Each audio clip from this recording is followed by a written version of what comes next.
Yamunga kala mingi te na obanda campagne. OK. Population congolaise vivant na Goma na Bukavu. Tu vois Félix qui a la ndengwa. Il faut banda révolution na kati wa. Sobe to banda. Obebisa kaka. Il faut to banda yango. Alembu. Nazo banda bino. Ba ko boma ba woni batunyo sotin. Ba boma ba ndam o ba otika ba vivre bien. Il faut ba se sacrifier. Moi Bemba. Mutaketo. OK. Azaka mutema mabe makasi ya yepeza ya isika uteni. Azaka mutema mabe ya solo. Azaka suka na rancunier. Des fois il est aussi ignorant.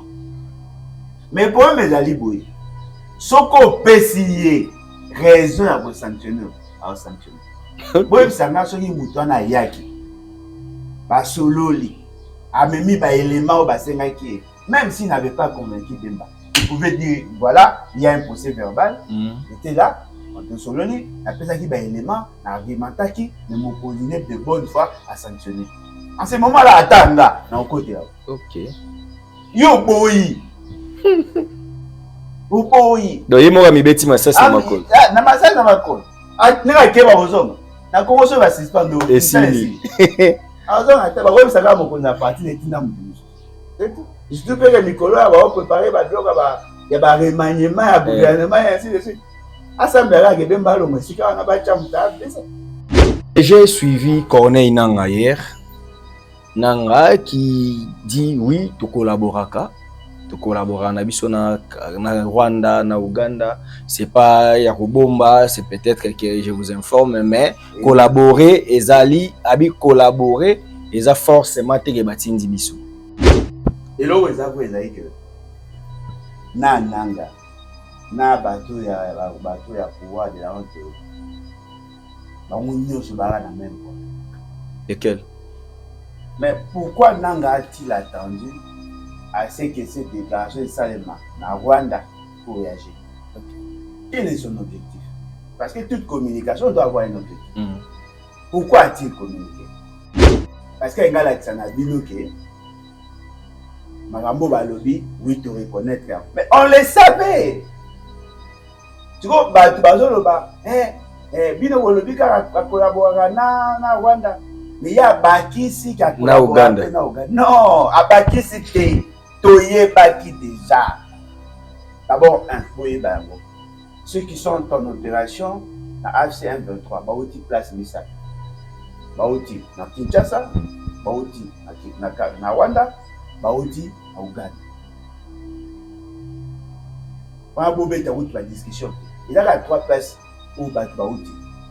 Maintenant, écoutez, Nanga ne veut pas que vous pensez dans un instrument ya Kagame, un instrument ya Rwanda. Nanga veut que vous compreniez que Azalinde Ye, leader. On a collaboré là-bas, mais collaborateurs, ils ont raté pour égalité. Les collaborateurs, là, c'était beaucoup cani. Même dans ça, il y a la certification. Ils ont un niveau, n'est-ce pas? Donc, ils ont à ça l'année forte. Il y a un problème des abonnés. Nous avons posé question par là. Il y a ce monde dans une organisation où il y a un compte. Attendez 3 kits. Na 3 kits, il y a un moto à la subalterne et a de bonnes qualités monétaires. Il faut comprendre que vous cause. Autant ceux qui n'ont pas de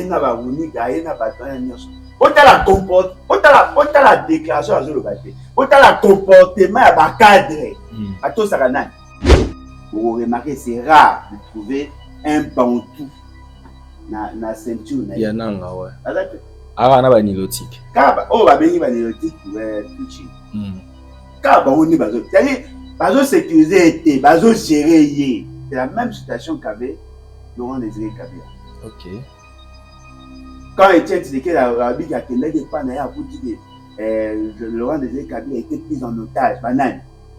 Moïse Nyarugabo, Bizi Makaramoueto, Kabarebe. Wana Baounde Bajaki en otage. De la même manière, Nanga n'a pas le pouvoir.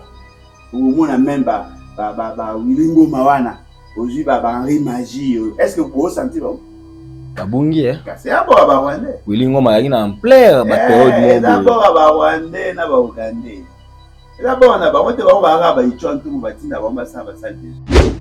Daniel Bumba est sauveur de Kinshasa. 620 contrôleurs na Kinshasa. Na tuna ko question wana l'autre fois. Omoni Babi, il a réussi place ba tebele ba échoué. Ba chauffeur ba vandi, bazo murmurer kaka na bandaku. Pona nini ba taxe belé, pona nini bozo obligé biso.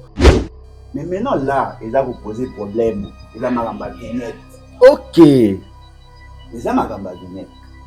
Vous avez mal communiqué. Bosengi biloko nyonso wana mbala moko. Non. Bozo sala erreur. Et bongi bolobake, toza ko lancer opération ya vente ya vignette 2024-2025.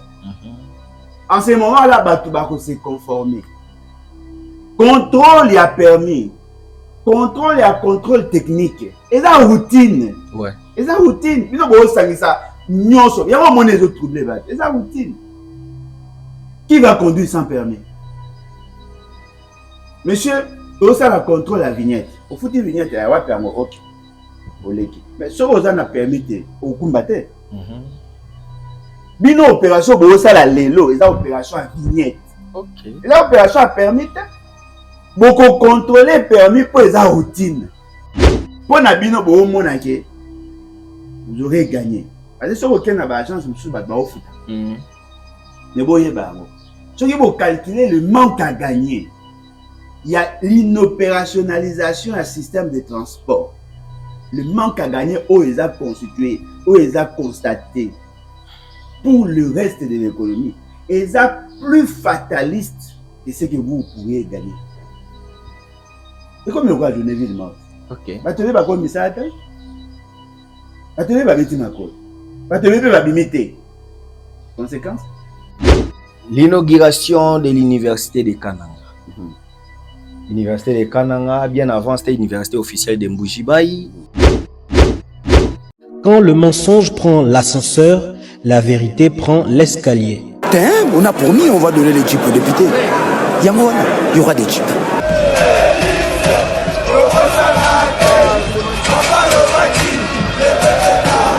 Notre ennemi c'est le Rwanda, FRDC, Poumae, Munguna Nabiso Kagame, Congolais, Kangae, peuple Telema, Banguna Bakoti, la Mukati kama mpima tali politiki, Zongisaki Bomoto, dans le Korondenge Kwei na mapoko Banguna toza la Bomoko, Mutu moko tiako punde la Congo, Soki biso mokote, tona nyongwa mutu te noko, Ezapona peuple, Punda mwana mai, Ezapona yonaye, Ezapona ngai, Ezapona Congo, Ezapona Goma, Ezapona Ruchuru kiwanja Bunagana. Puissance Yeliloba eleki elisasi mbote na bino nyonso bozwi libakuma alamu ya kolanda Archidic Info bino nyonso bolandaka masolo ya politique partout dans le monde. Il revient sur ce plateau le président Alain Bolodjoa Ibola.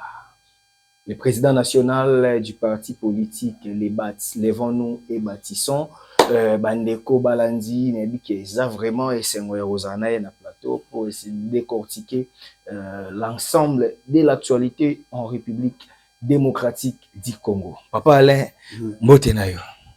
Mbote ndeko ngai, mbote na Balandi. En tout cas, merci beaucoup pour notre opportunité.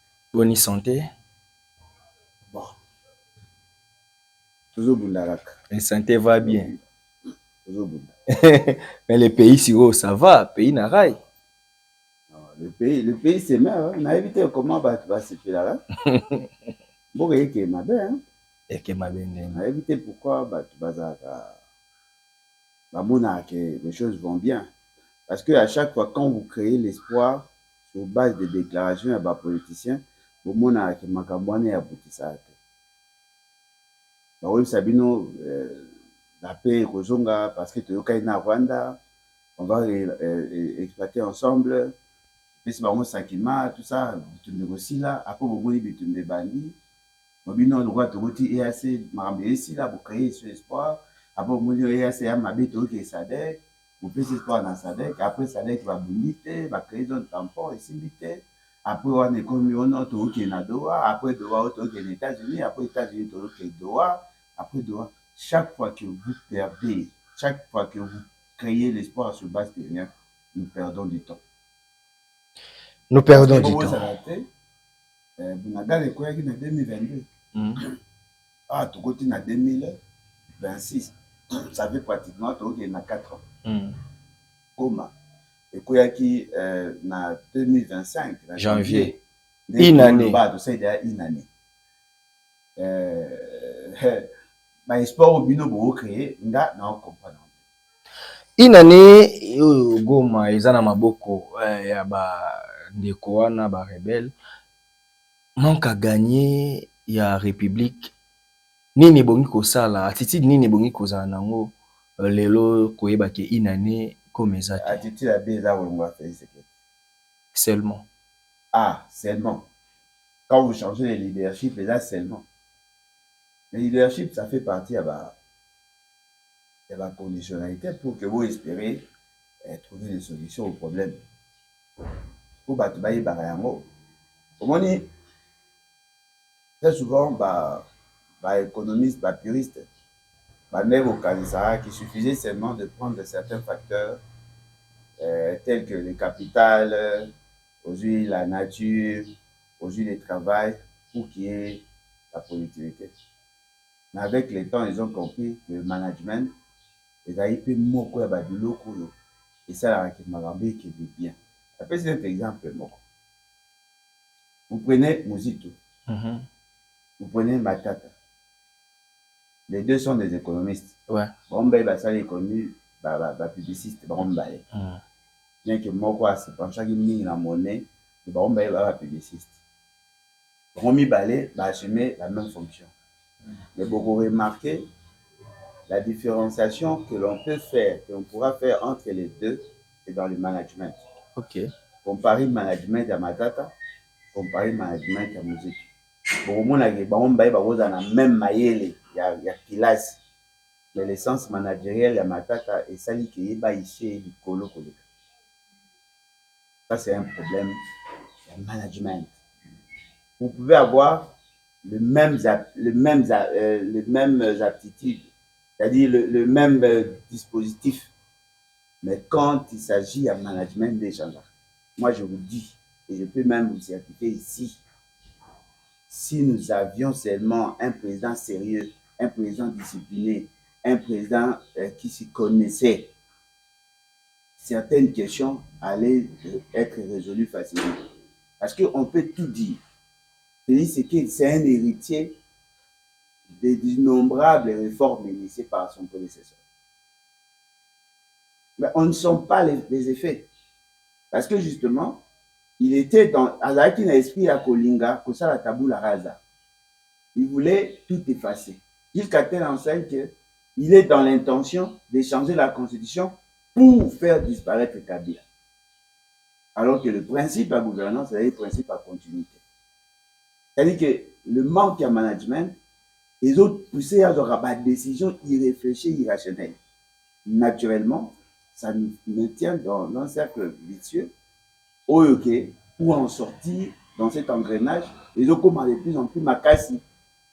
Nazoti kalaka na mambango ya leadership tout ça mais bazo moi bandeko kaka des réseaux sociaux batuti bango ba analyste ba sala ba nini ba comparer deux types d'opposants. Batie Alain Bolodjoa, batie Prince Epenge. Abi Prince Epenge, c'est un opposant, mais qui est modéré, qui propose, qui pense à la réunification du pays. Prince Epenge a ébiqué, il combat Tshisekedi, mais avec des mots assez normaux, doux, des mots doux, normaux, ainsi de suite. Mais à la différence, il y a Alain Bolodjoa qui, selon lui, Tshisekedi, c'est un démon, le mal c'est Tshisekedi, il a des mots très choquants. Quand on analyse na Soukabi, comme si Bolodjoa lingande ba kangaye. Parce que conclusion yande ko na kangali penza communauté, mais j'ai eu vraiment le temps de les lire.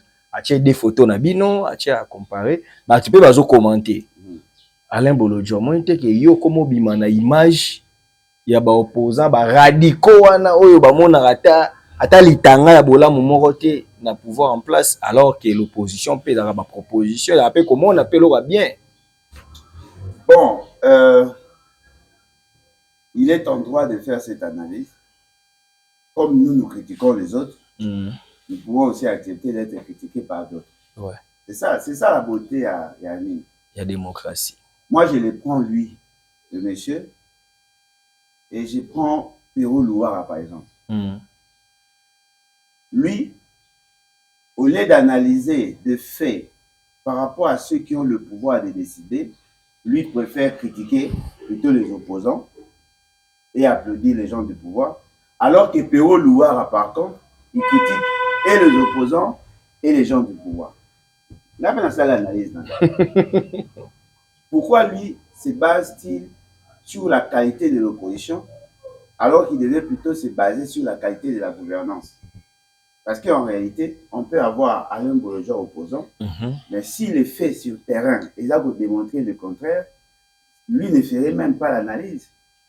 La population allait constater qu'effectivement, ce qu'Alain Bolojua dit n'a pas de sens. Mais lui préfère focaliser plus son énergie sur les opposants et applaudir les gens du pouvoir. Donc moi aussi, je pense qu'en réalité, dans un pays sérieux, Bataboye ne valait même pas la peine d'être entendu. Il y a des conclusions avec les Baboye à Lukaraba Karanga, il a peine à Monique à Lukaraba, ça la buzz pour rien. Dès qu'on a vu, il faut comprendre les lots morts. Moi, je ne suis pas je ne suis pas Prince Penge. Prince Penge, s'il fait des propositions, parce qu'il y a l'Ingakae, mais personne n'a fait des propositions plus que moi. Comment? Mais pour démontrer Ingate, moi je fais des propositions dans tous les domaines. Ok. Je fais toujours des propositions. Mais yanga bolinga ngate. Yanga loko enseignant oyo. Moi na dia bolinga ngate ata bolinga. Yo bolinga ete bolinga ngate. Et ça la mère la 6e. Bana pour format. Bolinga na ku. Bolinga enseignante. Je ne veux pas me comparer avec Ponsepé. Moi, je n'ai pas les mêmes relations qu'avec Félix Tshisekedi, comme là, Ponsepé. Et puis, Yami Balé, on n'a pas la même culture, on n'a pas la même éducation. Et Bozaba en amont.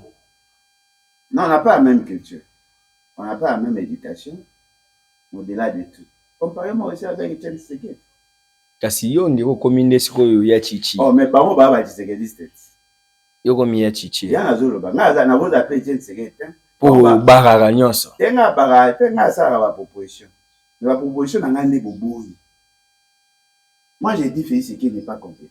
Je dis qu'il ne mérite pas être là. Il faut pas remplacer. N'est-ce pas une proposition? Oui, au boy. Au boy pour l'année. Parce qu'il y a dit que ceux qui ont tiki Félix Tshisekedi, Félix Tshisekedi a pouvoir yoko gagner. C'est ça en fait. C'est-à-dire que bien au bout à 21 ans. Quand c'est pas qu'ils ont proposé dialogue. Mais ils ont soutenu l'idée à la famille politique. On va aller dialogue. On va aller dialogue. Le dialogue nanga, différence des alliés, na boy Félix Tshisekedi Kabila nanga. Il y a petit raison pour nous unifier. Nga na EBC, na kalapé te unifier qui, mais ça n'a résolu aucun problème. Vous comprenez? Donc on a la même approche. Vous souhaitez assez que non, il faut pas yoka. Oh, mais bon Dieu. Mais pourquoi quand les politiciens violent les lois de la République, on doit les aménager, on doit créer un cas de dialogue? En oubliant que la Constitution Otozanango, il a résultat en paix et dialogue. On s'était résolu que Batouba est triché sur une élection. On s'était résolu que Batouba va sur mandolite. Tu vois, Batouba violer Mibeko, toujours l'Inasco, tout créer cadre de mort pour que l'on basse. Alain Bolojua. Officiellement, le Rwanda accepte officiellement d'être collaborateur, il y a M23, il y a AFC, et créa qui moi problème, moi belé bela, mais bande comme ça, bien il y a Sikate, et l'Obama déjà, tout ça, mais au moins officiellement quand même, parce que ça venait quand même d'un officiel. Et bah qui, non, tant où officiel rwandais à lobby et locaux, bah monique, oh ils ont murmure, t'es comme membre solo. Est-ce que qu'on changer bah donne na échiquier international? Bon, en fait,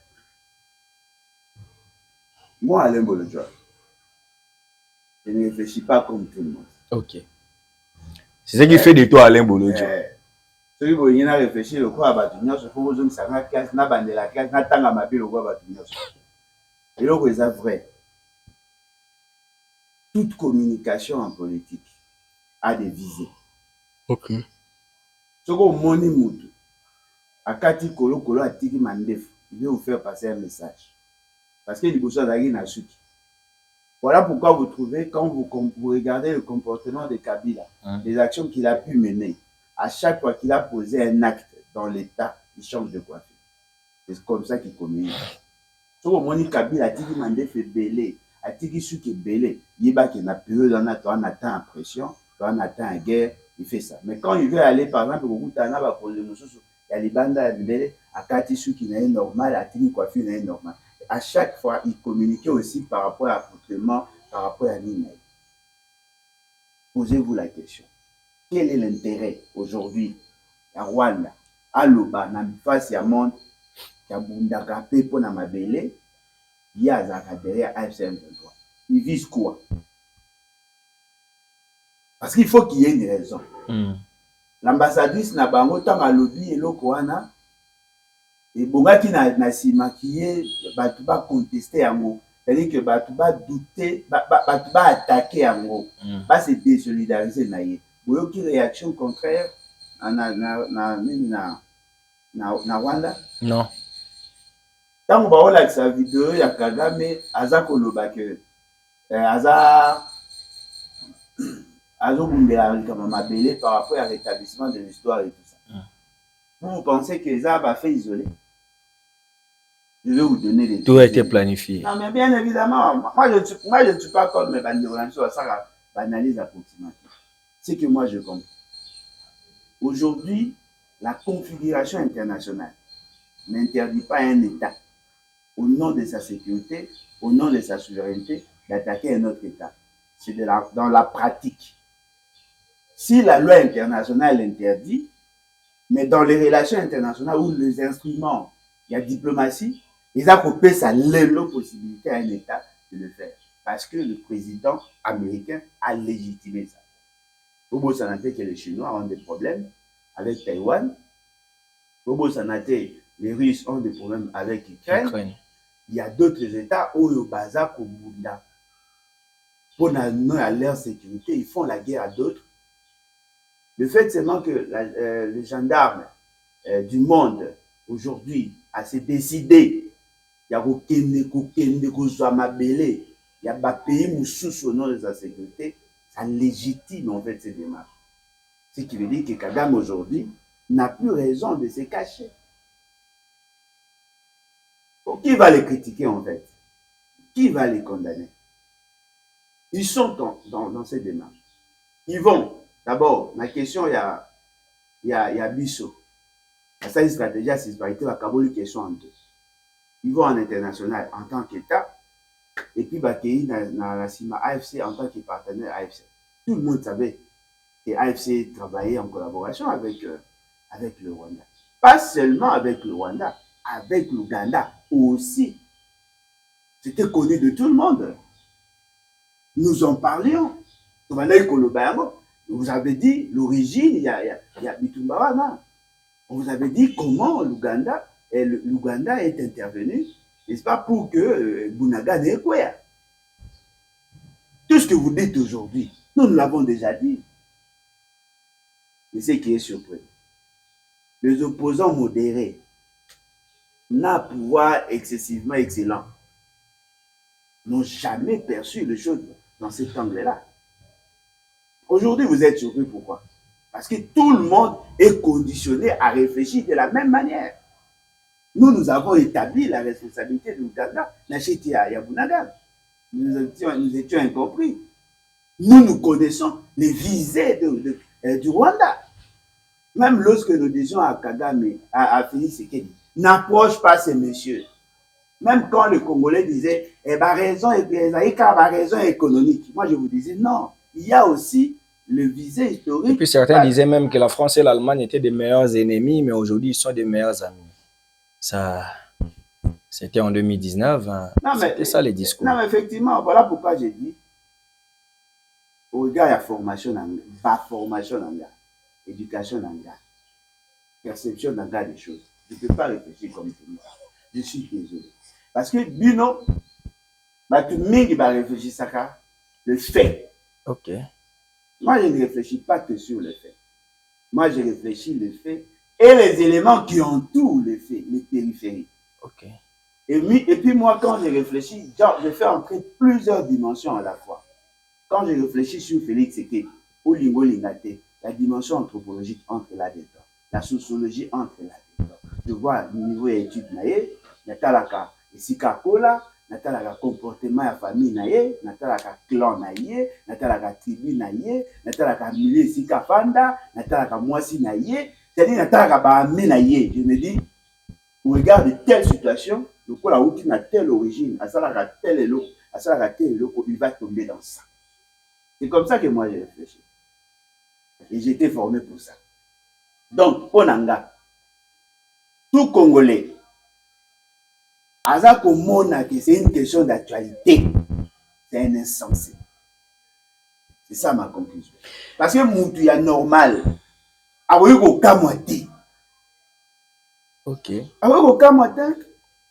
Papa Ngwanda alobela yango, Patrick Mbeko alobela yango, Kewin Maïs alobela yango, Fabien Kouswanika alobela yango, Gino Will alobela yango, nani Zeble Congo alobela yango, Boketu Wayambo alobela yango, ozui nani Konde, Joel Konde aux États-Unis alobela yango, Baliangando alobela yango, Mama Tatiana alobela yango, Joel Konde Yabiso alobela yango, Tatiana alobela yango, Grâce Touba.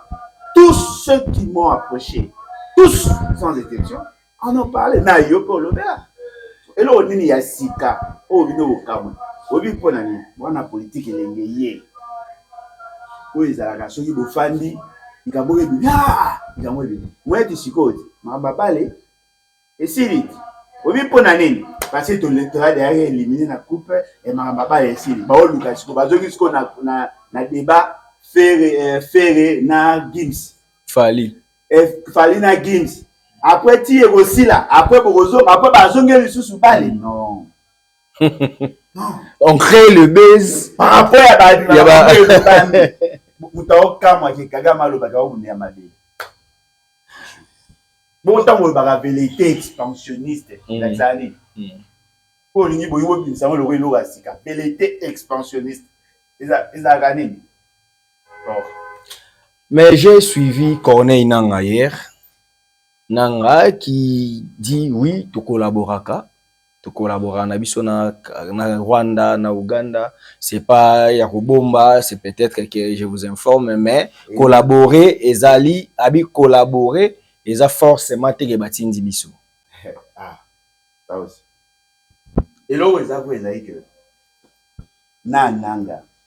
Na bateau ya pouvoir de la honte bango se barra dans même problème. Lequel? Mais pourquoi Nanga a-t-il attendu à ce que cette déclaration Salema na Rwanda pour réagir? Okay. Quel est son objectif? Parce que toute communication doit avoir un objectif. Pourquoi a-t-il communiqué? Parce qu'il y a un bino que Magambo Balobi, oui, te reconnaître. Mais on le savait. Tu vois, tu vas bino wolobi ka collaborer na Rwanda. Mais il y a Bakisi qui a collaboré na Uganda. Non, à Bakisi te toye baki déjà. D'abord, ceux qui sont en opération na AFC 123, Baouti place Missak. Baouti na Kinshasa, Baouti na Rwanda, Baouti na Uganda. On a beau mettre la discussion. Il y a 3 places où Baouti. Parce que dans l'AFC, M23, il y a une bosso. Il y a 2012, 2013, 2014. Et pendant en 3. Ok. Bamsou Awa, na cadre, il y a réinsertion. Où Bakotaki na Basaki parti politique. Bamsou Badaki na prison. Parce que la Kanaki Bango, Awa Iza Batu ya Congo. Bamsou Badaki na Uganda. Bazaki na statut ya réfugié. Bamsou Badaki na Rwanda. Vous comprenez? Tu vois, tant que Félix Tshisekedi a approché Batu à Rwanda. Moi, je crois que c'était au mois de février 2019. Bazalaki na Rwanda. Nani Kamere, Biselele, Claude Balanke, il y avait Serge, comment il a su Nani? Il y a un Serge là remplacé à Claude Balanke. C'est un professeur, je pense. J'ai oublié son nom. Ils étaient au Rwanda. Ngombe za ma mariage na mois de février 2019. OK. Quand ça a tourné na ba pays africain, en février 2019. Quand on a commis en février 2019, à soumettre les questions à la AFC 23. Dans l'hôtel ici, on va fanda qui Bertrand Bisimwa était venu là. Ne ba yokani ba resol ba reconduire les zones à Kinshasa. C'est comme ça que Batu ya Uganda, Batu ya Rwanda, na Batu ya Kinshasa ba harmoniser pour que ba organiser délégation ba oya.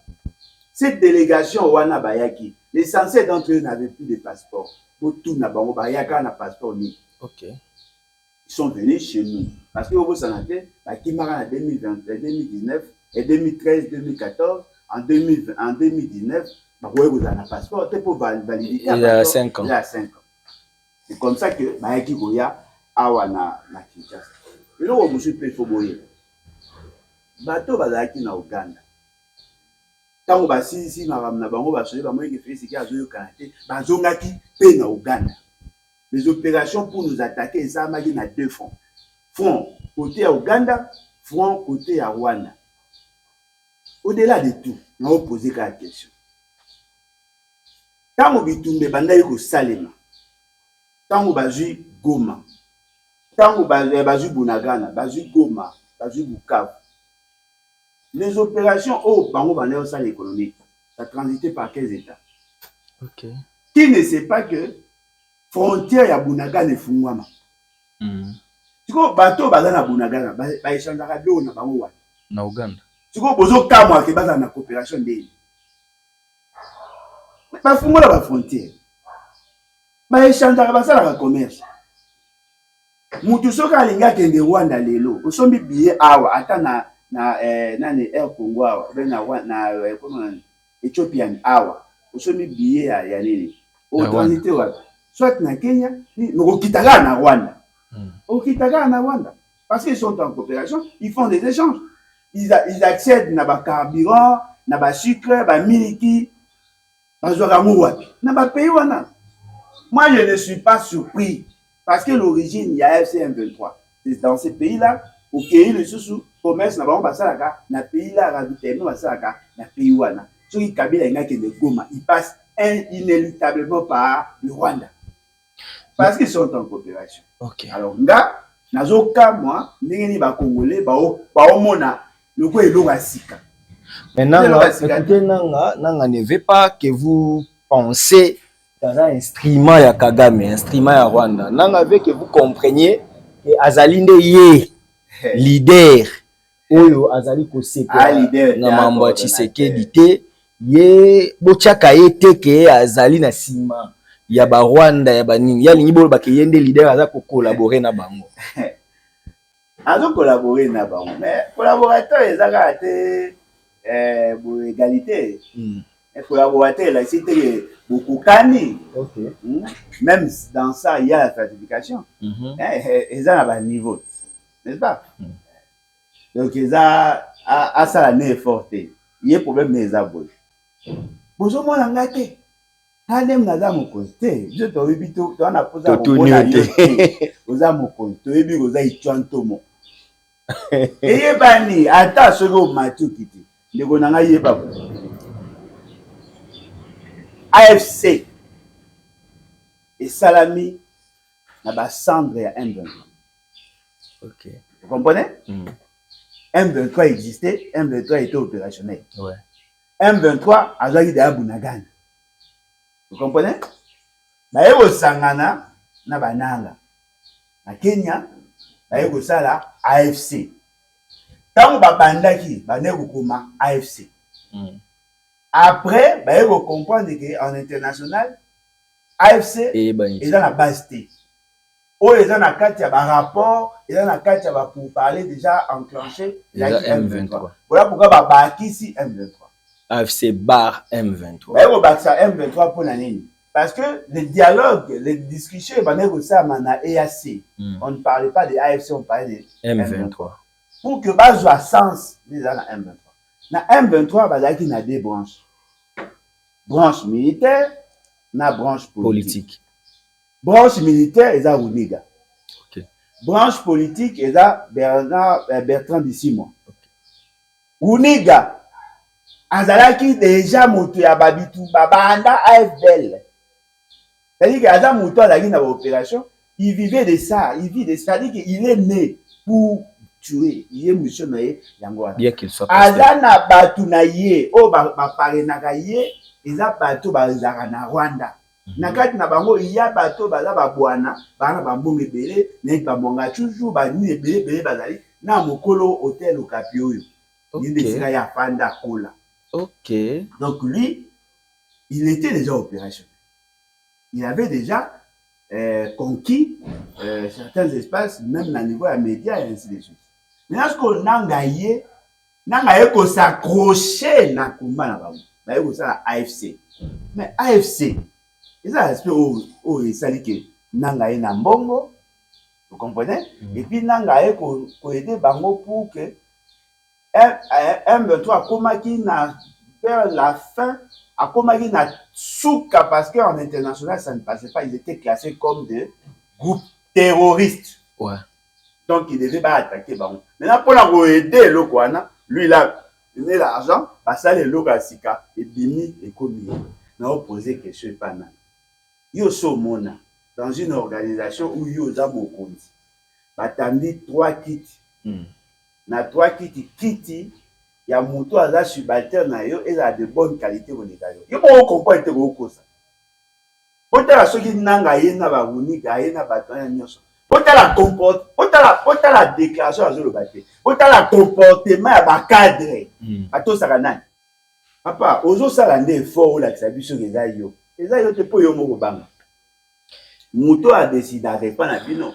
Eza moto a pesa ko droit attaquer replier pour preuve vous avez nommé na ba poste na bino ba conseiller territoire ba gouverneur yo décidera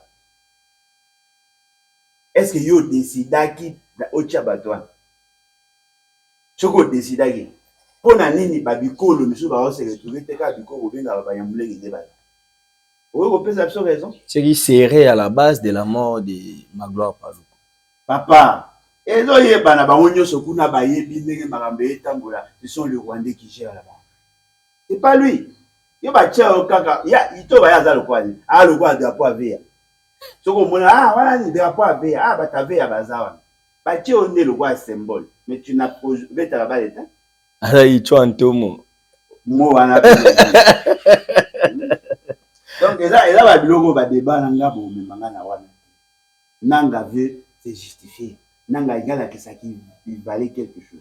Donc, dans ces cas, Mandeko alobaki nanga batka babengaka abi bananga wana déjà basalaki bere mais ne voyez-vous pas que la seule option ya kolongola bango na manzaka ya nkoi place ba se retrouver dans dialogue parce que la majorité d'entre eux bakomi ko espérer na dialogue pour yango nde kolongola bango na emprise ya Rwanda.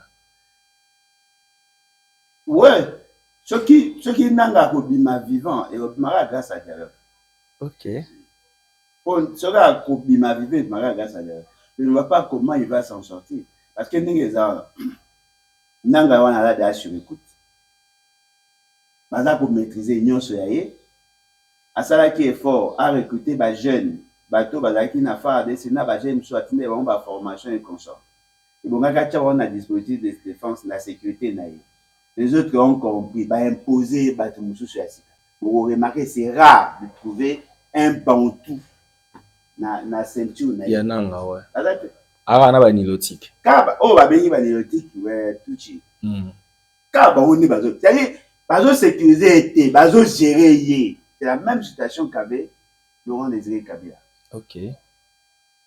Quand Etienne Tshisekedi a dit qu'il n'était pas na ya kuti que Laurent Désiré Kabila a été pris en otage banane ba Moïse Nyarugabo, ba Bizi Makaramueto, ba Kabarebe, ba wana ba onde ba jaki en otage. De la même manière, Nanga n'a pas le pouvoir.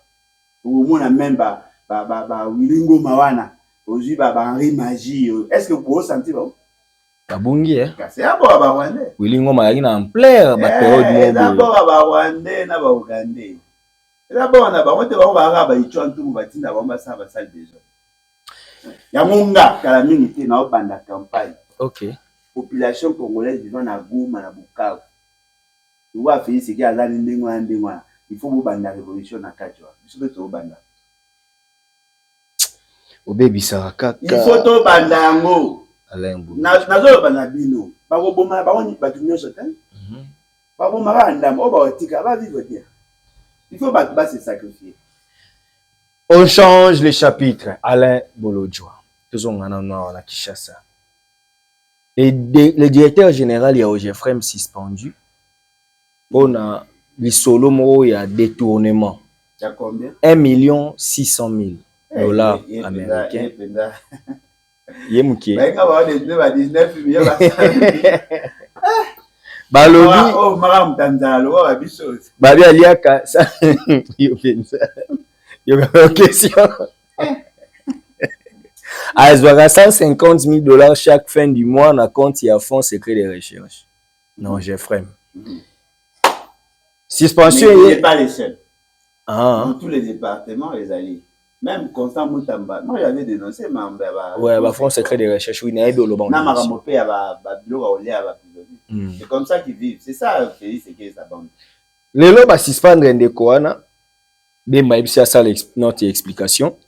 Mais bango pe kuna ba CP elite équipe na ye bien que ba saki mo be erreur so tali lettre na bango administrativement ba commettre mo be erreur ebele ya ba utana wa bana ba to ya cabinet na ye ba to na ye ba saki lettre bonga na bi place ba oui bi ke ba utana IDPS ba bi ba ta FDC ba oui ya la ba ta IDPS mais bango ba bi ba ta FDC sikoyo question ni zabwe Ndeko na biso Kazumba, directeur général, ya Ogefrem Oba suspendre. Est-il victime ou il est coupable? Bon, en tout cas, c'est qui est vrai. L'administration, quand l'autorité de tutelle a montré qu'il y a un élément, un fait ou un soupçon par rapport à ce qui s'est fait, a oui, ça leur demande d'explication. Administrativement, ça se comprend. Et puis là, Baksanias, Babi Bande ko benga ye et pas ministre de titre bando boya. Il y a un azoloba. Ça se comprend. Ba ko benga yo pour s'expliquer. Moi, je me souviens, tout à qui dans cabinet, on travaillait. Tout le monde ba bengi un directeur d'administration publique. Bah non, voilà votre dossier. Les alliés n'a déjà bloqué parce qu'il fallait apporter des éléments. Il n'a pas réagi. Papé Singa, dossier n'a traité. J'ai commencé à traiter les dossiers, n'a tombé la même conclusion, il y avait des éléments qui manquaient. J'ai appelé le monsieur. À ce temps-là, il me connaissait comme chargé d'études. Ok. Alors qu'il a comment il a conseillé. Ok. Je l'appelle, et je dis non, monsieur, il fallait apporter des éléments, il faut de ça, séance de travail. Elle dit, n'a qu'on répondre à l'invitation. Un chargé d'études. Vous savez pourquoi? Parce que conseiller à un arrêt en directeur. Directeur. Chargé d'études à un arrêt en chef de division. Trois au moins qu'il y a hier, pas dans erreur à ça, il n'a pas considéré la mise en place de ça, Maïna Souka. Ok. Je pouvais aussi. Pour ça, il a un dossier pour qu'il va sanctionner. Quand il a envoyé ces gens, il y a un élément. J'ai analysé et puis j'ai fait mon rapport. Moi, il aurait l'orgueil. Ok. Quand l'autorité de tutelle a bengi, même si on y est un soupçon à l'ingakayote, dans l'administration, il faut y répondre. Ce qu'on répond à côté, il a déjà insubordination. Ok. Naturellement, ça crée la possibilité de te sanctionner. Et il sera en droit de le faire. Oh. Néronanga, même si tu as raison. C'est son cabinet de que l'autorité n'avait pas ses droits. Quel droit? Il s'est tiré une balle dans son pied. Quel droit? L'autorité de tutelle a la droite. L'autorité de tutelle. Que ce n'est pas aussi les transports qui devraient l'écouter, c'était les portefeuilles. Mais il y a un problème de perception. Non, mais attendez, techniquement, il dépend des transports. Alors, on vous appelle, venez, vous saurez laisser, parce que lui, il a un élément. Portefeuille à gérer, il a une question, il y a à gérer. Mais les transports aussi, bon, à sous-titre, mais ça, transport, point. Ok. Venez, répondez à la question. Ceux qui besoin d'avoir argumenté à Golbagé, non, voilà, et nous ne pouvons pas traiter cette question avec vous. Vous le faites sur place, ouais. Parce que le fait seulement d'avoir refusé de répondre à l'invitation, il y a le ministre de tutelle Naïo, automatiquement, c'est l'insubordination. L'insubordination conduit inéluctablement à la suspension. Ok. Vous pouvez pas vous perdre les choses. Babi, mais ce dossier, Moussou Babino, Bemba ne pouvait pas les sanctionner parce que na 1 600 000 euros Kanissa, Bapesaka, mbongo 1 million, il y a effort de guerre. Donc, je suis désolé de vous le dire. Est-ce que comme là, on comme là, on a eu les pasteurs, on a non sang. Mais babiso est comme là, babiso. J'arrive à la maison, merci madame de moi là. Moi chemise dans la première la j'ai passé dans la moi je suis pressé, il y a fan. Paf na bimi boy, a repasser. Mais c'est nous repasser. Oh, il aussi les gaga yango wana. Est-ce na pour na bino na sigini. Pour na bino na sigini. Na sigi po à repasser la batte. Non, na sigi po boyi ko considérer maloba o nga na lobi. C'est quand tant to reçoit na yo bien, il o ka ya muke, eza mukete. Nga na mukonzi, nga na mukonzi. Na pesa institution yo boyi ko tempérer. On a ngeza manque de respect. Ouais. Attention, non, j'avais raison, parce que faire les arrêts, non, ce que je l'immisanga n'a repassé, mais faire les arrêts n'a pas problème, il y a un moment de jurita. Attends, moi, il y a un mouquet, il y a un mouquet, il y a un mouquet, il y a un commissariat, il y a un grave, il y a une réponse au PC. Il y a un PC. Parce que ça, il y a une demande d'explication. Monsieur, il y a un s'expliquer pour tel dossier. Il y a bien au contesté dans le pouvoir, il y a la compétence, il y a des pas à portefeuille. Il y a un combat là. Après, il y a un boykoya. Ah, ok, il suspend. Il y a le big et la compétence. Il y a ça qui mis à portefeuille. Allons là, Azonissa plutôt. Il n'a pas le droit de te révoquer. Il a le droit de te suspendre. À cause de suspendre, ok, ne samba. Parce que les gens ont double tutelle dans le département. Sur le plan technique et sur le plan administratif. Voilà double tutelle. Si on comprend les meilleures fonctionnalités, je suis désolé. Voilà pourquoi je dis moi, Alain Bologna, le jour où moi j'aurai le pouvoir. Pas de politiciens Nicolas dans l'entreprise. Mais ils sont censés être administratifs.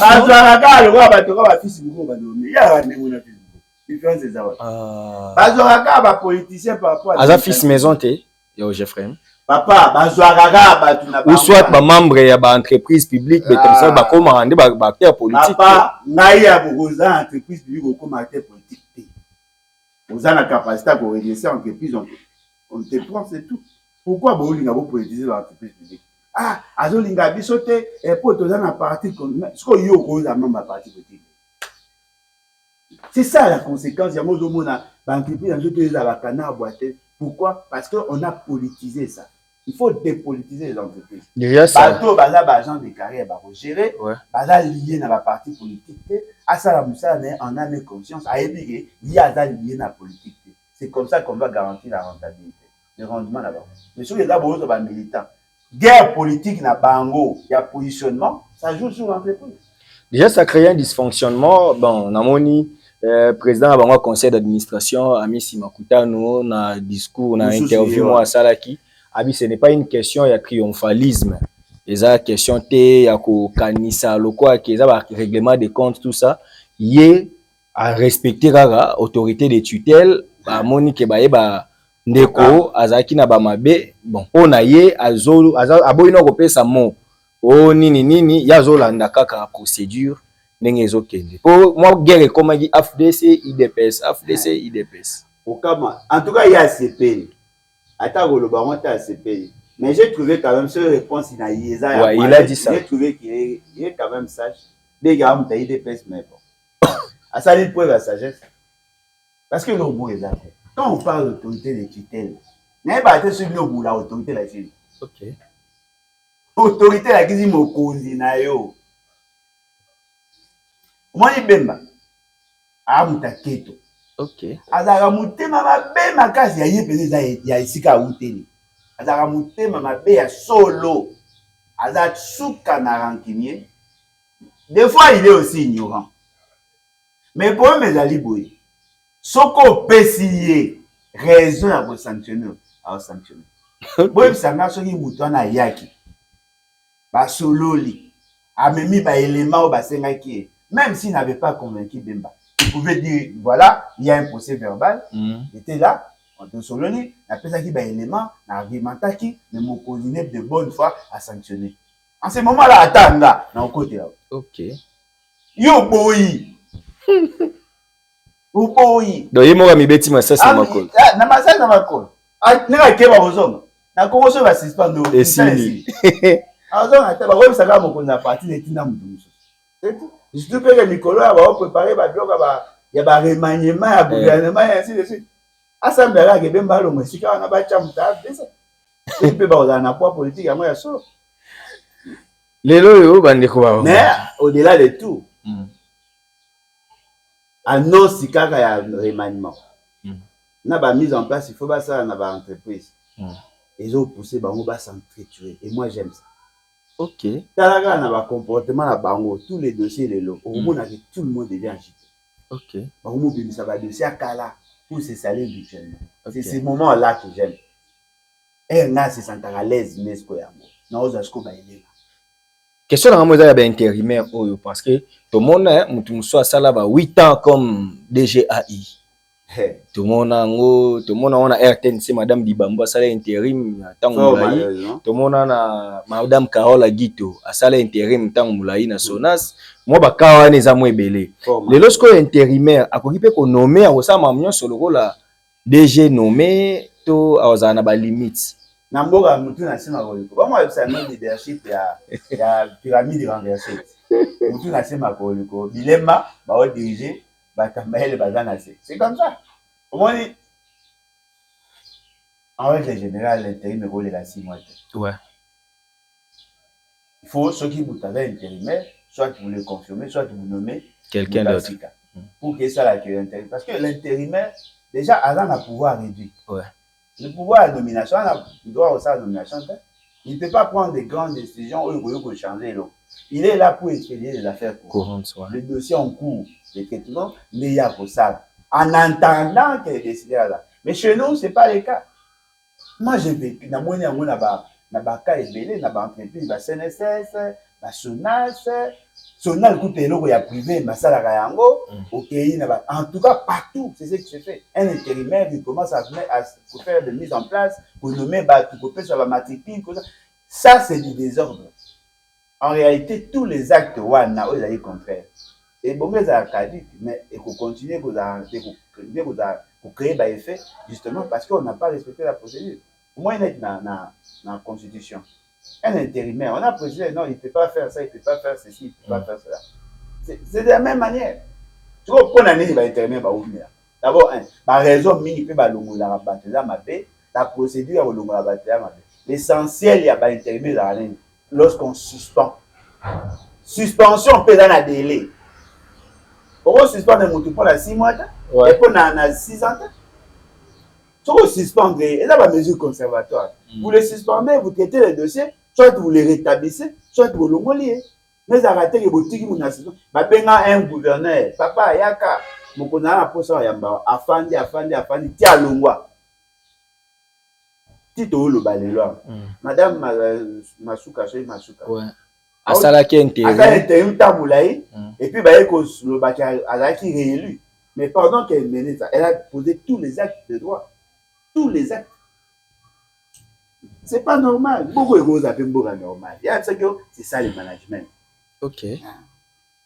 C'est ça le management. En tout cas, on comprend. Alain Bolodjoa, Daniel Bumba est sauveur de Kinshasa. 620 contrôleurs na Kinshasa. Na tuna une question l'autre fois. Au Moni Babi, il a réussi place batebele béchoué. Ba chauffeur ba vandi, bazo mire kaka na bandaku.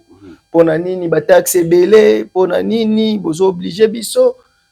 Bango pe babi ba pesa ki moratoire tant moulayi, bino nde boki na mauvaise foi. Donc plus d'une année ya osomba permis, vignette bobi que c'est chaque année, assurance c'était avec vous, contrôle technique c'est pour vous sauver. Tout ça, ba chauffeur babi, plus de $500 c'est trop. Bango babi te, ezaki $500 boye okangate. Ezai loko ndeto salingisi yango to lakisi ki boza na mauvaise foi. A-t-il raison ou pas?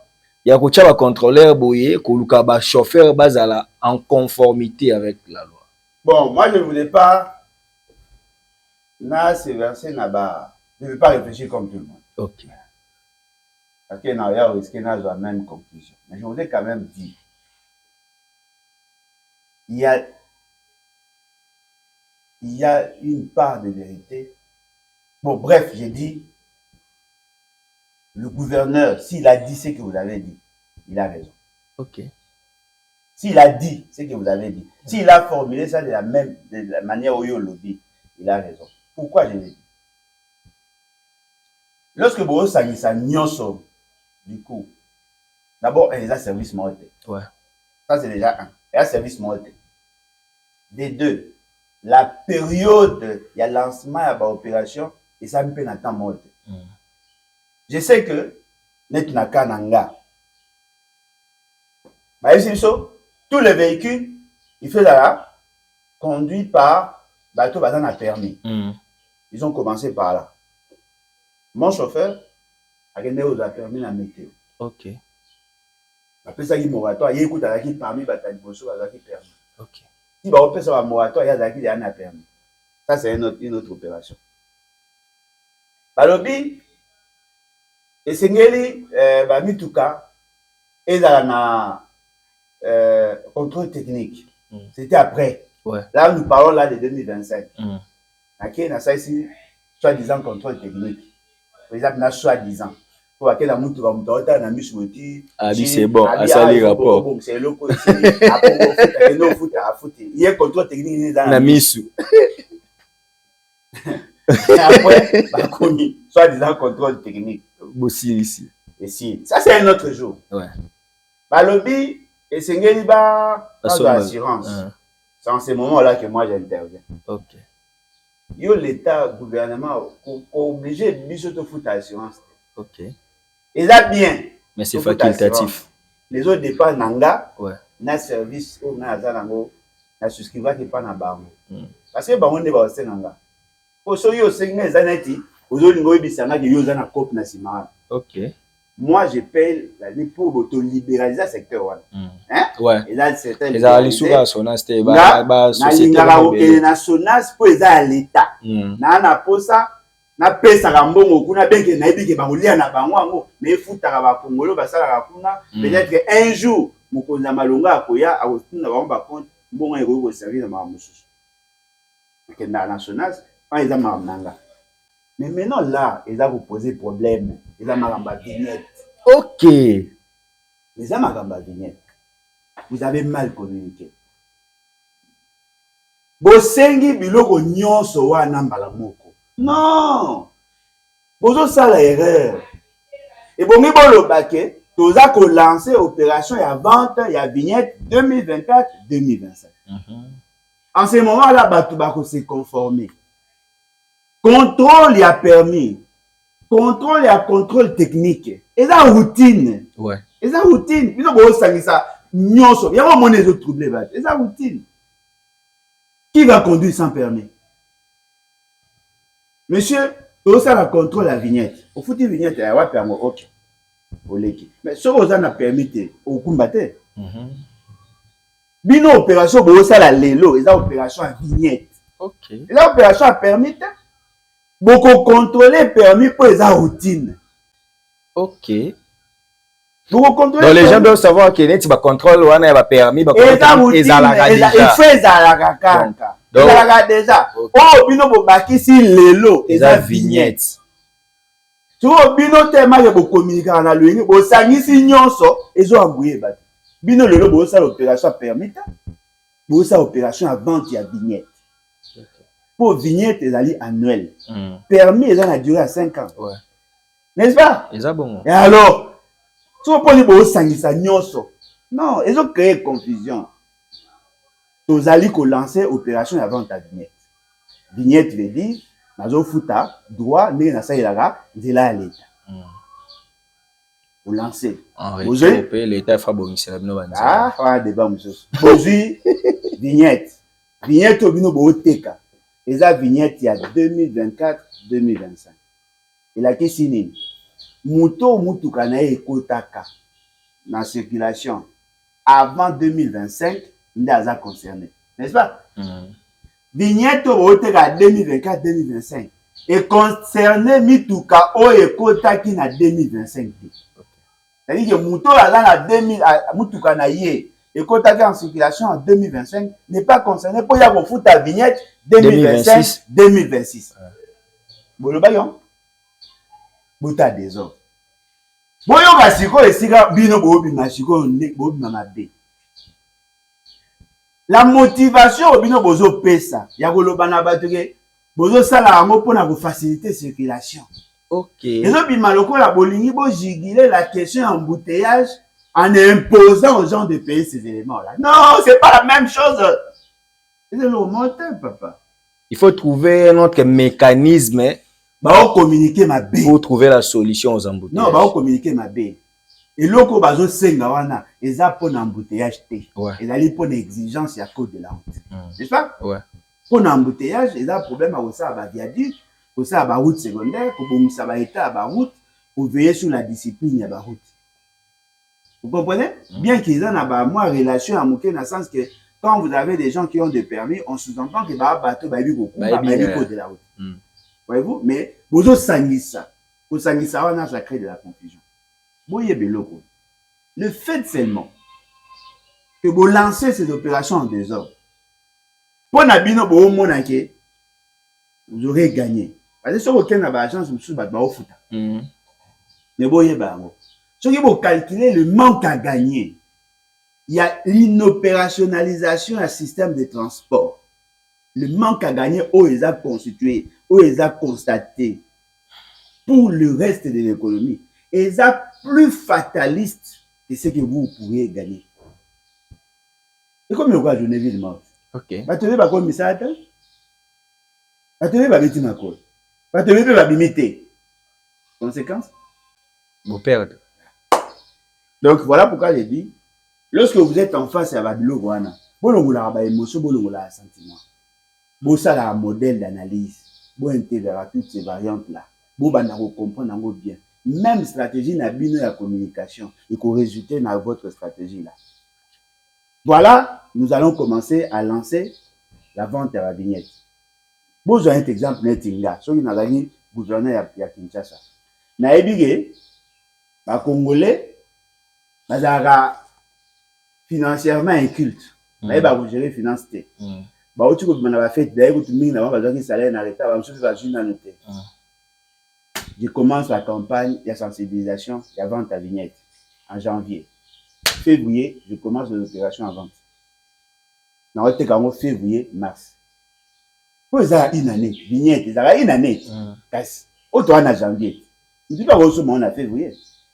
Je lance la campagne et je suis à ça. Dans le route plus loin. Au lieu de n'attaquer la yo, au sommet vignette, du coup, na juka ba terminer ba teka ba bloc il y a autorisation de transport avec ba terminer dans là tu peux acheter ta compte route. Oui bien na peut ça avance il y a vignette pas combien $5 $5 pas ba pêche ticket na ne facture na yo aussi $5 na souka so sali 3 mois au kisi mbongo na en ce moment le gros au foot ndam ce que là qui 70 au foot à 80 ou 90. Batu bazale, souci des années, que tout le monde a la vignette. Parce que moi, il y a ce qu'on appelle la taxophobie dans notre pays. Ok. Maintenant, il faut avoir une pédagogie. C'est vrai que l'impôt s'impose. Mais ça peut aussi créer une situation à déséquilibre. Il faut être méthodique. Tout peuple n'est pas géré de la même manière. Un jour, la pédagogie écoute la faculté. Si? Faut être dans la pédagogie. Très bien, Alain Bolodjoa. L'inauguration de l'université de Kananga. L'université de Kananga, bien avant, c'était l'université officielle de Mbujimayi. Aujourd'hui, on voit les infrastructures dans le Grand Kassai. Après, il y a Mbujimayi qui est dans Kabinda. Après, il y a Kabinda qui est dans Lodja. Aujourd'hui, Alain Bolodjoa. Après, il y a Chikap. Alain Bolodjoa. Et pour le moment, bazana wana mtumwa autaki Gemena. Gemena balobi babandi da misala. Misala ya nini? Ya otonga université mo basalaka université ya Mobutu. Oya banda otonga na otonga etika ina chere. Oh, commission ya Mobutu. Tena po université mo banda otonga. Président Tshisekedi achaka nini première pierre moko po batonga université moderne na Mbandaka. Mbandaka non te ezali Mbandaka ba bisi Mbandaka na oya Mbandaka te Mbandaka li blanga déjà elongwa local te me ba linga batonga babandi banga de me ba banda misala ni banga ne elongwa kasi bazo banda ba bandaka déjà tanga lobaka bobo kuta yo boka de ama banga ni bango bachaka na po ya première pierre wana ese elongwa nazo ni non lelo inauguration ya ba université mibale wana na Kasai et yoza éducateur oza éduqué aux instructeurs, aux instruits, l'élo. Ils ont avancé, ils ont volé. Il y a bien pour na bana et kolongola complexe que muta utaka Mbujimayi te pa yotanga na Lovanium, utaka kananga te pa kende Kisangani ezalaka. Aujourd'hui, on peut quand même se dire que quoi wana ba tu baza fier et autant à l'université et puis babi ba condition moi sur l'architecture ba photo tout le monde babi non mais franchement c'est une première. Donc les 18 ans de Kabila a été une arnaque parce que tout le monde a noté. Bon mon alter be boya au moins. Bon en fait le problème est abouti. Ce qui au bête ma solo il y a infrastructure. Il faut au lingo ça une analyse il y a kotala l'effet infrastructure sur l'éducation. Ouais. OK bon. Mais la présentation n'est pas ça. On met plus l'accent sur l'infrastructure et on déduit directement que ça améliore inévitablement la qualité de l'éducation. Il faut quand même on a éduquer pe na ba place bien apprenant ouais. Faut insister à bailler ouais. Moi na té apprenant ouais. Parce que moi na yebi manette na respect à famille. Il y a bana miki ouais. Et man respect à famille. Ce qui apprenant aza ba condition ma beneti yo zwaka epé wili ba konga. On a que moi na otanga bien té apprenant za na ba difficulté. Mais sikoyo soki ba bongisi les infrastructure wana. Oui, infrastructure c'est dire capacité d'accueil, condition d'accueil. Voilà, aza na condition bien, aza na soki ozala ba banc, soki ozala ba kiti, auditoire aza na sonorisation, observe azo kota donc en tout cas ça moi sur la méthode diminuer, moins espace, moins aération et moins bien. Et sur la famille va sentir que ya zape moi bien. Oui, c'est bon. Cependant. Vous êtes d'accord non OK. C'est bon. Cependant. OK. Ce n'est pas ça la finalité pédagogique. Okay. Ce n'est pas ça la finalité pédagogique. OK. Moi, Alain Bolodjoa, je souhaite assez que dans toutes nos provinces, il y ait au moins 3 grandes universités. OK. Dans toutes nos provinces, il y ait 3 grandes universités. Dans nos 26 provinces. Oui, dans nos 26 provinces, il y ait au moins 3 grandes universités dans nos 26 provinces. Et chacune des universités a une spécificité par rapport à l'objectif socio-économique que nous visons dans cette province. Ouais.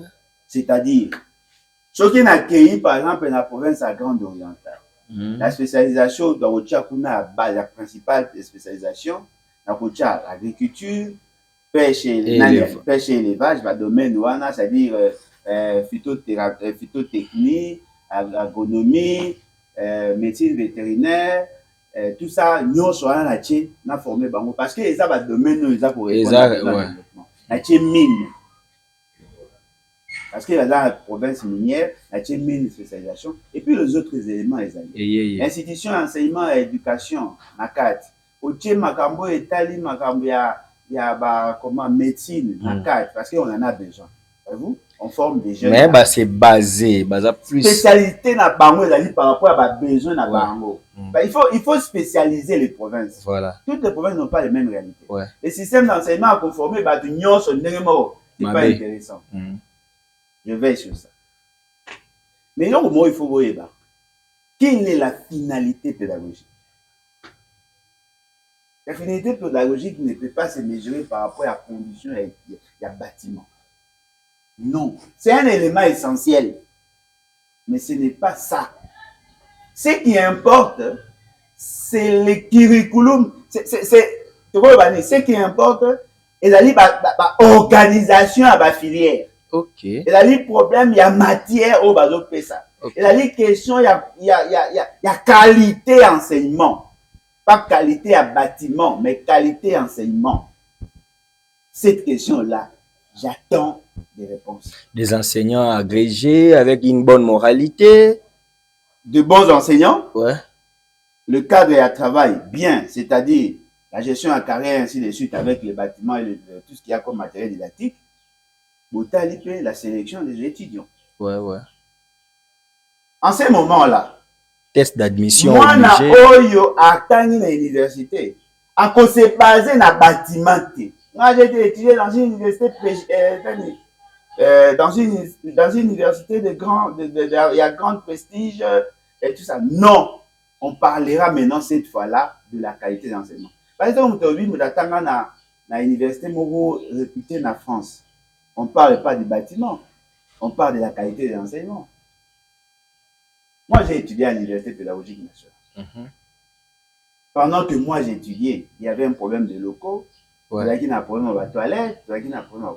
Nous sommes décidés, biso ba étudiants. On s'est décidé d'accompagner l'État pour construire. On a donné $20 à contribution chaque année pour construire. On a commencé à construire un bâtiment, on a construit un bâtiment. Et c'est qu'il a instruit Bango, va parachever. Va parachever, moro, babouki, babandé. Oyo, il a qui, nani, ministre, il a docteur, nani. Théophile même. Non. Il y avait un ministre, docteur en médecine, alors il bandit, Machako Mamba. Il avait négocié avec les Russes, Batoni. Sauf qu'il est à l'université pédagogique. Pas c'est belé comme propre. Une bonne partie est comme propre. Maintenant, on pose des questions. La qualité de l'enseignement. La qualité de l'enseignement. Parce que moi, je suis l'université, beauté Tigali. Ok. Ce qui importe, ce sont les inputs. Et le réseau Bima. Moutou. Et le réseau Bima. Bon, on appelle ça ma session, on comprend un peu. Aujourd'hui, le réseau bien amis, sorti dans le manière. C'est ça le problème. Et le réseau Bima à l'université, c'est ce qui importe. Parce qu'à la fin, on ne va pas apprécier les bâtiments. On va apprécier le produit de l'université. Quelle est la qualité de l'enseignement? L'essentiel, c'est d'étudier une assistante. Ouais. Un assistant, c'est un apprenant. Ouais. C'est un étudiant.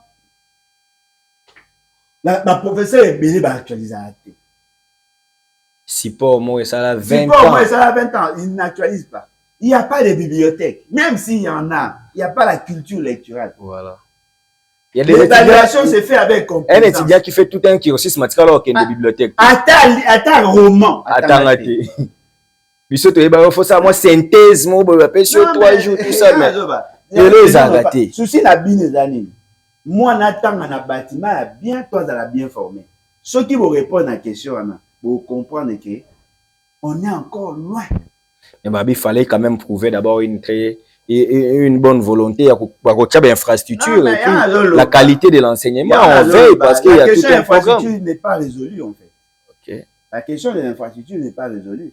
Au lobby, il et ça bien ndenge batongi université kuna po ba envia so batakisangani ya Lubumbashi te na tonga kisangani na tonga Lubumbashi batonga kati Kindu pe université ezali non Mapon non université à l'état ya l'état l'état tonga pe dans Kabi oui batonga ngo eza bien que ça batonga na buikuit mais na kenda kuna passer na conférence c'était bon eza oui cependant la qualité de l'enseignement non dites-moi qui va m'apprécier parce que natanga na bâtiment bien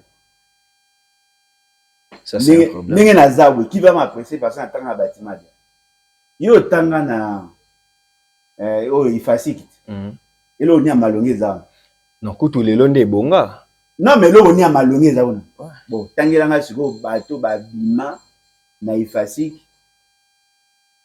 o ba yebana ba na notoriété batanga ba pesa ka lokuma institution Chantal Kanyimbo atanga na période ba bongisa ba avant te kala alors moni Chantal Kanyimbo atanga na bâtiment mabe mais lelo aza réputé parmi les grands journalistes à pays na biso mami il est là par exemple des auto aussi ça licence ndé auto aussi licence ndé ya a qui gradué auto aussi ça tika ko kotela oui mais c'est ce que j'ai dit non azala kaka gradué il y a auto aussi ça Akataka classe, dans le but elle n'est pas compétente. Ouais. Elle est parmi les grands. Oui, il y a aussi ancien de l'IFASI. Attends, bâtiment. Il y a Mabé, Oka, ce qui importe. Eric Chikouma. Chikouma aussi, ce jeune-là, c'est un jeune brillant, bien qu'il est de l'âge du mat. C'est un jeune très brillant. Mais et là, le Salib Bango, ce n'est pas les bâtiments, c'est la qualité de l'enseignement. Ce qui veut dire le travail est encore à faire. Non, nous insulter. Bino, humanité prolongée, Talaba Sal, Loabana Fatima. Ce qui veut dire le travail est encore à faire. Arrêtez de vous applaudir. Vous savez les ananes. Oh, bah, tout le monde est sensationnel. Comment Bimalogo a un débat, où est-ce qu'on a fait? Ok. Faire l'équipe en bongo, banda rebelle. Et ça à voir avec ça pour apprécier. Vous comprenez? C'est ça le problème. Tu sais, la gueule de la Liboye. Tu as un poste, tu as un bâtiment, tu as un poste, tu as un bateau, tu as un bateau. Babito za ananyo somi balé. De Ronanga. Nga, na vous préférez, moi, la tanga la matite, ya tanga bien, car un bâtiment, bah, autant que c'est bien. Nga. Ok. Pour menda tanga na matiti. Ta maye la mende au contestant au bout on est. À part peut-être question à moralité et tout ça. Au bout on doit menda tanga na loja. Na autant ça droite OK stage na parquet. Moi complexe ba ya unikin ba la biso esprit ka ke biso kaka. Mais to comment la pratique boye bazwa ba frappe. Moi même ba une question préjudicielle KO. Mais yo mte outi na privé au patient. Non, mais au na privé. Moi ni pour mes affaires. Le condition et accueil. Voilà. Condition et accueil, ça joue. Mais c'est pas ça. Voilà. C'est pas ça. C'est pas ça. Et c'est pour lui Alain Bolodjoa. Na eda ba jeune belé batanga et na IPC et na iniki na eda ba on a travaux de fin d'études. OK. Mais atanga na IPN. Na IPN et mo bo soli na salle et mo bo bimi et mo bo tangi pe libanda. Na tangi quand même. Différence à biso na ba institution monsieur Zali. Na université pédagogique nationale, il y a certaines filières où soko tali ba professeur ba belé. Ouais. La place monsieur Zara. Biso so sandé. Ba professeur na biso ya IPN. O ezaki ba ko caractère pédagogique et consort. Na o ezaki ba caractère économique, ya o baza engagé na IPN bazaki. Mais on a veillé à ce que tous asiko ba professeur externe. OK. On a pris de bons professeurs d'université. Ils nous ont formés dans les ressources humaines, dans la démographie, dans l'économie rurale, dans l'économie totangi, dans le conseil de banda. Na boyaka assistant tangisa. Tito aussi ici. Na laki nani délégué départemental. OK. Tamu kaka génération na biso elongwe. Makambo obeba. Bokotuna. Le ba assistant ba titulaire à beaucoup. Assistant comme même pour ça pour à 60 heures mais assistant. Nata la délégué départemental. Même Bézaï, ni ba nego ça. Ba nga ba ça ba on Bézaï. Na boya ka ngona na telemela ka bango. Déjà ba ebi moi na mbala la pas olenga ko autour du na politique ayi kutanga. Ba obanga fort. Kana ebi ba biso banga za mutane na banonka. Donc eloko nga za na procès ali qualité. Tolongwa ko applaudir na makambu na contexte na ngote. fallait à boga azana banda naye. Je peux pas l'apprécier parce qu'il est beau, je peux pas l'apprécier parce que n'a apprécier dans ça, na rendement na yé le rendu. Lorsqu'on parle de musique, parce que dans le Congo, c'est bizarre. Mouta médecin, mais bah on ne sait pas tant mon ami tout va bien. Ouais. Non mais mabo il y a ça là, na oyo zolo. Et ça na rapport, il y a un médecin ça va succès à boy. Bah on bien sur docteur Jeff Jad il était. Il était. Bah y be la répondre. Mais na domaine na yé, ouais yebi marabasa kana. Si le veut tout mon hôpital n'était. Spécialisation a été à la ophtalmologue, dentiste, à gynéco, docteur, mais tu es bien docteur. Ngana lingi, tu as un esprit na biso. Ce qui te montre que bâtiment des asuka, on est foutu. Ok. Cependant, bâtiment plus important. Alors, j'ai dit, quand on habite à Masola Grand Kassai, yo le bité, babandi wapi? Mujimai, Kananga. Kananga. Bolo Jalobi. Nayoki, Patrick local à lobby, bazo sala. À Patrick local à lobby. Aza Sankorwati. Ah, bah, banda osa na loja. Et aussi, à peu près combien de temps? Ouais, il faut après mandat. Ouais, tout le temps en élection 2028. Après? Kabinda. Kabinda?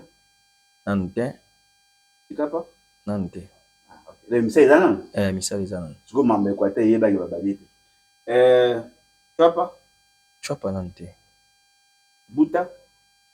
Kasi babandi lo mo ipen na Kishasa mais ipen eza l'état mutasali kasi babongisa est-ce que l'état mutasali babeza fachi béton mais tombe pas na est-ce que l'état mutasali ipen nazo tuna abongisa inikini to bana ipen ça c'est dit comme ça na ça to bana ipen mais ipiniki awande ba bondaki ona pona wela masamu ozo moi ki mameza no bien na est-ce que l'état mutasali ipen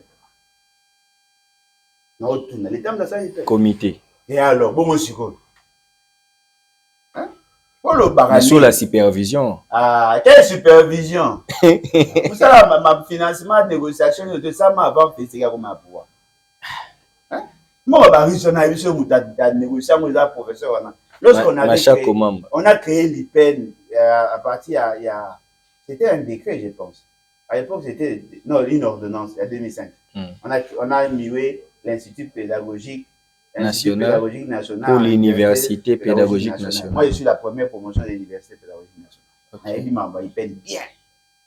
Et puis, au bout de la fin de l'année, il paye. Mamie est belle, tout le temps, mamie, professeur, chef de travaux, mamie, assistant.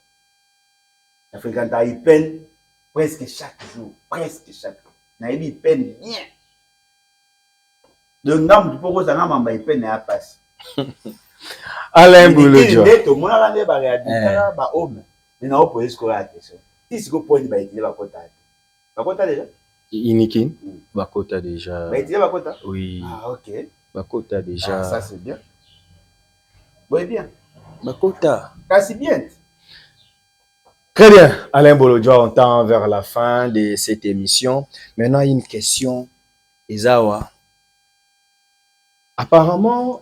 Ezaka mutuna pour na moni ngo moi genre ces derniers temps polémique comme ya ba ministre quand on lobaki ngo isinyo akiango bakomi ko tuna ba che 3 premiers ministres Ilukamba Sama Suminwa nani asalaki bien bakene économie bache Bandubola Mukoko Samba Jean-Marie Kalumba Kamere nani ba sondage komi ba journaliste par rapport à ba tendance ache wana aibike ye tendance na ye eza ya mutamba batu bakoya pa mutamba bakoboya ngefa babi mutamba leki ngefa nani babi makele bezalaki justice bande ko bangisa rétention lelo c'est comme si la justice n'existait pas mutamba c'est n'importe quoi ça na ba influenceuse ya poto ba tiktokers bakomi koloba Fachi olingi mboka te pona nini olongoleli biso mutamba na opose ba université de forma ba tiktokers Quand va blague va masola sérieux que c'est important mais des vrai ngana vous avez influencé par un tiktoker voilà ngana vous avez influencé par un professeur d'université vous avez influencé par un chercheur. La problématique, il y a un sondage. Pour le net na kana nga Doudou Fwamba 6 ministre à finance. Oui, point. Le jour Doudou Famba on peut ça sur bon. Ba lingete? Non, lobele. Le jour où on peut ça sur bon. Ba lingete? Yo moni ba lobele sur Nicolas Kazadi. Ata Constant Mutamba on. Et s'il est déjà. Kasi. Tant que ba moni ke ba mo bimisa ba dossier na bango ba ko magité. Ba bimisi mo mbongo pour communiquer et aussi la nango. Nicolas Kazadi na opesa ba mbongo awa. Na mutu mo so Stéphane wana. Apesa ke pesa ke ba mbongo atanga zoli ya koluba loba biso ba pesa ta lobata. Balobara po ba opesa ba mbongo. OK. Sondage à bien, ce sont les réformes. OK. Vous savez qui réforme? On va poser une réforme. Maman Soumina. La plus piètre premier ministre de l'État. Allez, où n'est-ce que Moussika, la plus piètre premier ministre. La seule chose où va se faire, c'est rapport à moi. Mais les besoins de la première ministre à moi, c'est sûr que le critère va le prendre là, il y a moi. Pour que nous ayons une mission à premier ministre, il faut aller coordonnatrice, il y a l'action, il y a le gouvernement. Il y a d'autres coordonnées. Apparemment, tous les ministres sont des électrons libres. Elle ne maîtrise rien. Alors, il y a mingi na ba voyage zangatina, agomi ko kemi ko ça ba sensationnel pour avoir na poste à visibilité. Un premier ministre a na poste à visibilité. Un premier ministre a na poste à ba réforme. OK. Visibilité eza pour na bateau ba na ba ambition ya ko postuler. Mais visibilité eza critère ya gouvernance. Visibilité ça veut dire quoi? Ada piètre premier ministre. Écoutez, elle n'a même pas l'idée de marquer positivement sa génération dans les réformes. Exact. Maintenant, les gens les apprécient. Pourquoi? À proposer un budget à 22 milliards. Il y a une proposition à budget aux capacités mobilisatrices. Exact. Doudou Famba. Bazak va apprécier pour un azoler ça. Après ça va bambon, chaque mois, sur une partenaire, après ça va bambon. C'est quoi le comportement des influencés, ils sont influencés par bateau, bambon balanda. Le gars les carana TV, le baramamna TV, bien. Les meilleurs. Parce qu'on communique. Nous devons mettre l'État congolais dans l'incapacité à mobiliser bon, à foutre à l'argent. Il y a des agents qui ne sont pas payés. Nous sommes incapables de financer certains projets de l'État. Il vous a dit ici que il faut veiller à ce que Mbongo ne soit pas Boya Bimisi. On pose une question. On va dire que Bimisa Mbongo na Équateur. Pour batonga bandela. On va pesanga et si ka ba tonga na Équateur exact. Yo bi ko Bimisa Mbongo na ba province. So na yiko bisa ba montant na Bimisi na bandela. Pour mezate. A oboko Bimisa Mbongo musu pour lobi ke Mbongo yo Bimisa il faut ba eloko salaki. Na opposer une question. Ti siko ebi Mbongo batongeli na buta batongi combien de kilomètres? Mai ndombe awa batongi combien de kilomètres? Kwilu otongi na mboka na nzela ni. Kuangu awa otongi wapi? Obi ko pesi ba Mbongo. Est-ce que vous veillez? Yo ko pesa Mbongo sans projet, sans cartographie, sans chronogramme. Doudou Famba n'est pas au service de l'État, il sert la famille Tshisekedi. C'est clair? Alors Mukoko Samba. Mukoko Samba, et là on a bailé Zagaga pour un professeur.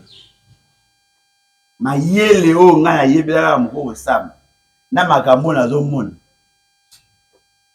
Ba comparer na nani? Na Kamere. Alingi ka Kamere. Kalumba. Oya bambisi ya Ah oya utwana. Bon Akasia. Asuka na descendre. Ouais Akasia. Akasia là un peu danger te malegi te bon. OK. Mais ba bien Akasia abongisi ma carburant matisi to ya réserve donc to ezalaki réserve stratégique. En tout cas na minute oyo niveau que wana c'est une première ya capacité bon. Réserve pour bamsu wana oteka ya oteka. Oh. Ba ministre bando teka. Si, des réserves stratégiques destinées à cas carence et tout ça. N'est pas ça la réserve d'échange.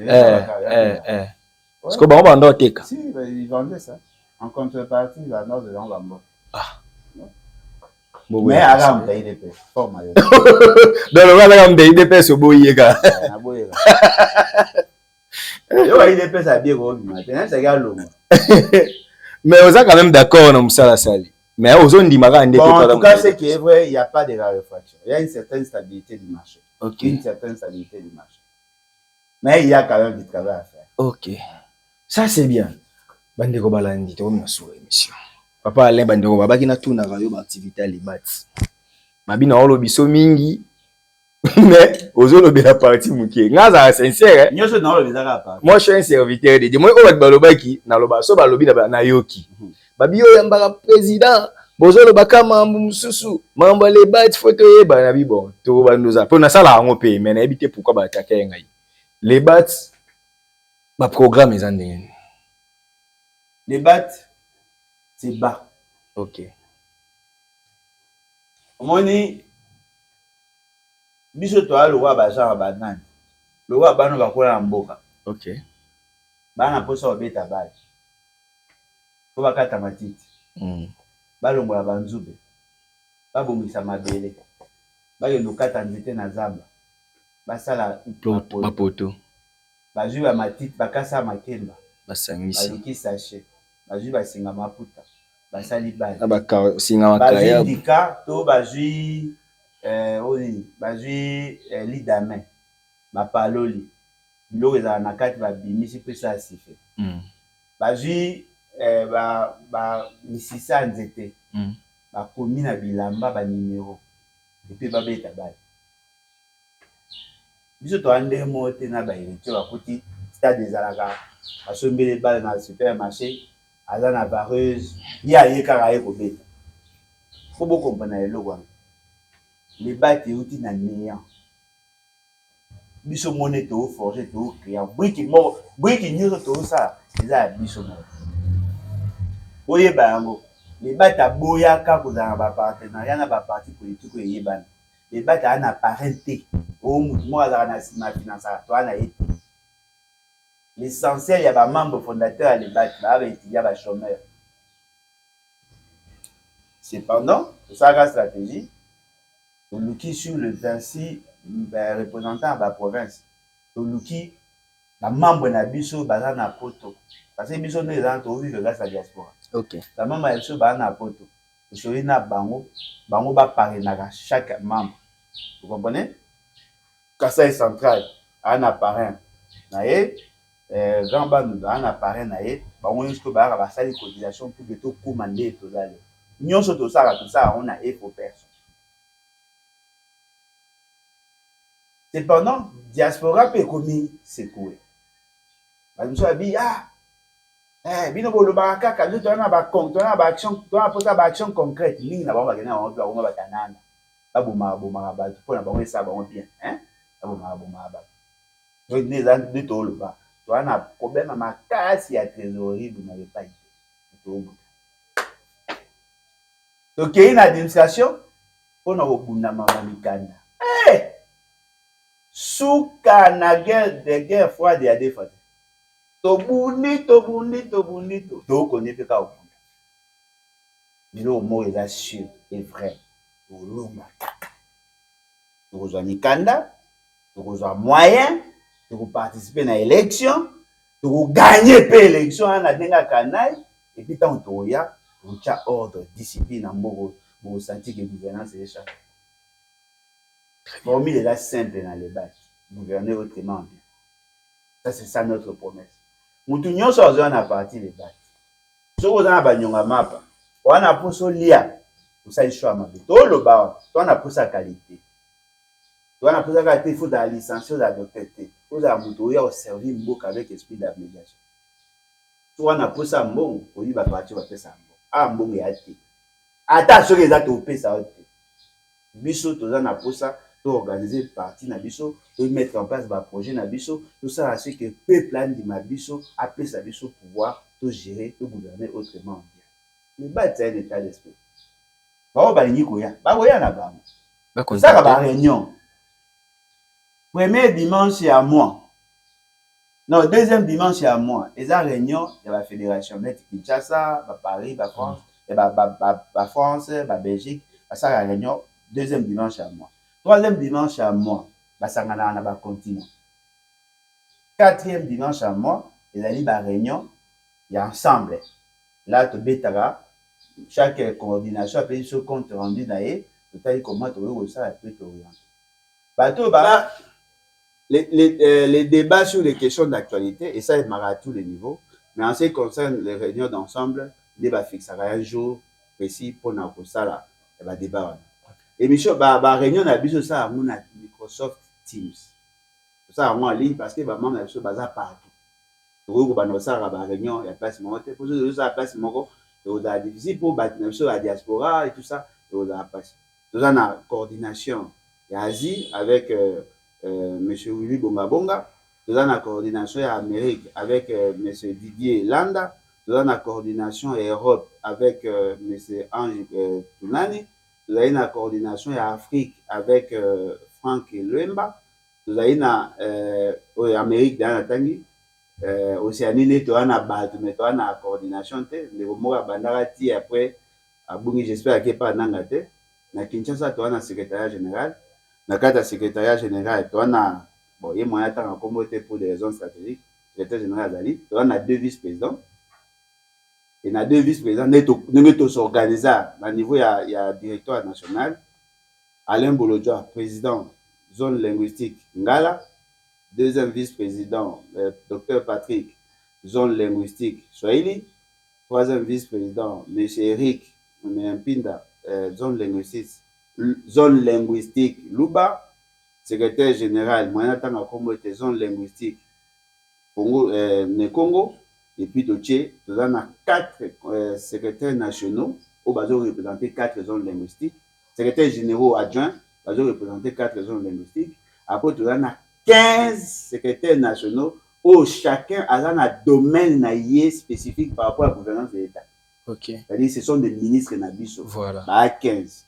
Après, bango, tu as la coordination par continent. La 4, il y a la fédération, tu as un président, vice-président, et puis tu as un secrétaire exécutif provincial. La 4, il y a la province, tu as une cellule. La cellule peut être 7. La 4, il y a la cellule, tu as une sous-cellule, 5. La 4, il y a la sous-cellule, tu as une cellule, 5. 5 plus le président, et puis la sous-série, 5 plus le président. C'est comme ça qu'on a organisé les partis. Alors, c'est comme ça qu'on s'organise. Nous avons veillé à ce que le parti fonctionne normalement. Pour ça, échange, secrétaire général, secrétaire général adjoint, vice-président, ça dépend à thème où il sur environnement, sur l'environnement. Critère il faut spécialiser dans le domaine. Il y a temps et belé. L'unité de ministre de la justice nabiso à l'agronome. Il y a au coma, il y a au bêta masola, doigt, il y a au bêta masola sémence. Tu vois, on a cherché. Et c'était difficile de trouver des gens spécialistes dans ça. Merci. On s'est organisé. C'est parti des bâtiments. C'est une chose à venir cabine. Bien que tout ça, mais à tout le mois, ils ont venu cabine à numéro 200, immeuble Oasis, 5e étage. Voilà. Merci. C'était les derniers mots d'Alain Bolodjoa pour ce numéro de l'émission. En tout cas, prochainement aussi. Tout le monde ça, bon, oui, pour attaquer un mois trop. Aux président, il faut le bas à expliquer le fonctionnement parti. Vous avez aimé. Merci, président, pour la disponibilité. On est là pour ça. Dites un grand merci à ingénieur Starly Lima pour la réalisation de cette émission. Quant à moi, je vous dis au revoir. Nous allons nous retrouver très prochainement pour un nouveau numéro de votre émission Masola Politique. Sauf qu'avant de nous quitter, tout le bara toujours, peuple congolais mi bundela. Pour ceux qui ont mis bundelité, mutaro bundela yu azate. Puissance ya liloba, et qui est l'issassi. Merci.